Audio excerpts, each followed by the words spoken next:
اللہ آپ کو توفیق عطا فرمائے۔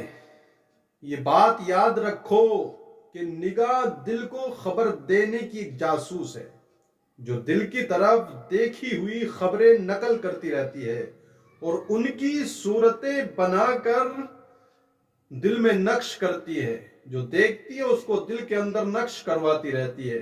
اس طرح سے انسانی فکر جو ہے آخرت کے مفید امور سے ہٹ کر بیکار بلکہ نقصان دہ کاموں میں مصروف کر دیتی ہے یہ نگاہ۔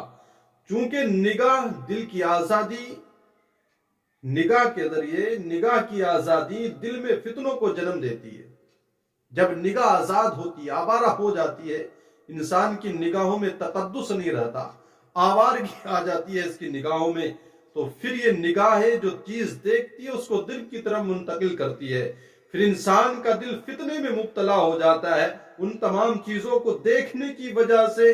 اس لیے شریعت نے آپ کو ان کاموں میں جو فتنے اور گناہ کا سبب بنے ان کاموں میں اپنی نگاہ کی حفاظت کا حکم فرمایا کہ اگر تو شریعت کے احکام کے مطابق نگاہ کی حفاظت نہ کرے گا تو یہ نگاہ تجھے ایسی تکالیف میں مبتلا کر دے گی جن کا عذاب تو ہمیشہ سہتا رہے گا۔ رب تبارک و تعالی نے ارشاد فرمایا قُلْ لِلْمُؤْمِنِينَ يَغُضُّوا مِنْ أَبْصَارِهِمْ وَيَحْفَظُوا فُرُوجَهُمْ، آپ مومن مردوں کو حکم دیں وہ اپنی نگاہیں جھکائے رکھیں، اور مومنات عورتوں کو کہا وَقُلْ لِلْمُؤْمِنَاتِ يَغْضُضْنَ مِنْ أَبْصَارِهِنَّ، مومن عورتوں سے بھی کہہ دیں کہ وہ بھی اپنی نگاہ کو جھکا کر رکھیں، یعنی گناہ کی جگہوں میں ان کی حفاظت کی جائے۔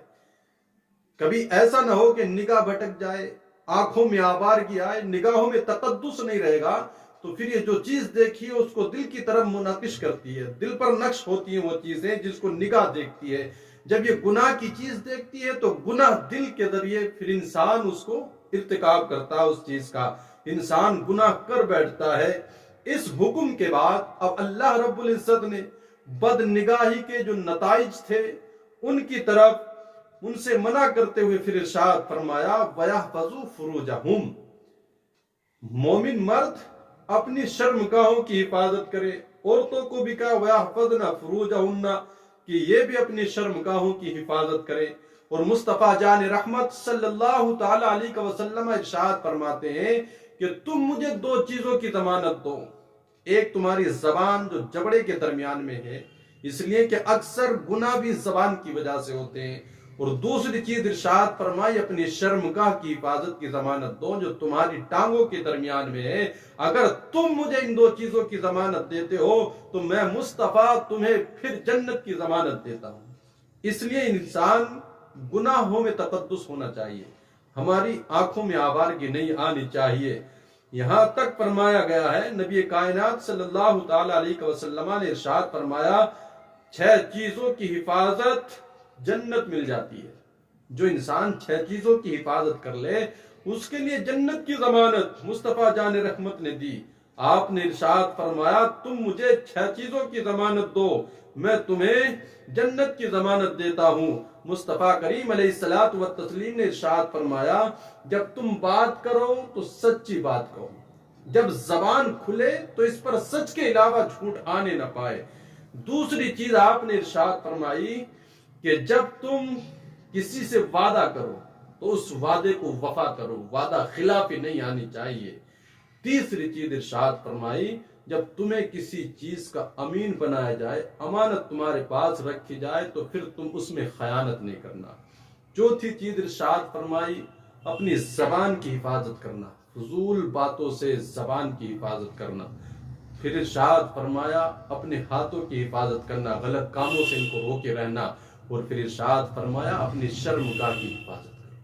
اگر ہم ان 6 چیزوں پر کنٹرول کر لیتے ہیں تو مصطفیٰ جان رحمت صلی اللہ تعالی علیہ وسلم نے اس کے نتیجے میں جنت کی ضمانت ارشاد فرمائی ہے۔ امام معروف کرخی علیہ رحمت تو یہاں تک ارشاد فرماتے ہیں کہ تم اپنی نگاہ کی حفاظت کرو اگرچہ مادہ بکری کے دیکھنے سے ہو، یعنی مادہ جو بکری ہے اس کے دیکھنے سے بھی نگاہ کی حفاظت کرو، بے ضرورت اس کی طرف بھی مت دیکھنا، یہاں تک فرمایا اگر تجھے دودھ دوہنے کی ضرورت نہیں ہے تو بکری کے تھن کو دیکھنے سے بھی بچ۔ دیکھیں ہم کہاں تک احتیاط میں برتنے کی ضرورت ہے اور ہم آج کہاں